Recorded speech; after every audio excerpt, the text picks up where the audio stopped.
আসসালামু আলাইকুম, সবাই কেমন আছেন? আজকে আমি রান্না করছি গ্রাম থেকে পাঠিয়ে দেওয়া পেপলি শাক। এই পেপলি শাকে কিন্তু অতিরিক্ত গুণাগুণ রয়েছে। যে কোনো শাক যদি রসুন, পেঁয়াজ, তেল, কাঁচামরিচ পরিমাণ মতো দেওয়া হয়, মাংস খেয়েও কিন্তু শাক খাওয়া যায়। মাংসর থেকে শাক সুস্বাদু হয়। আর এই শাকটা পাঠিয়েছে জামাইয়ের শাশুড়ি, মানে আমার জন্মদাত্রী মা।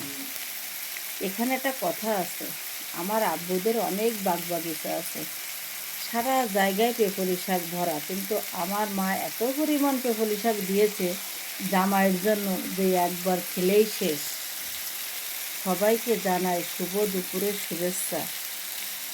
আর যদি কেউ কখনো না খেয়ে থাকেন, অবশ্যই বাজারে কিনতেও পাওয়া যায় এই পেপলি শাক। যাদের গায়ে ব্যথা, পায়ে ব্যথা, হাঁটুতে ব্যথা, তারা অবশ্যই এই পেপলি শাকগুলো খাবেন, তাহলে অবশ্যই আমার জানা মতে খুব উপকার পাবেন।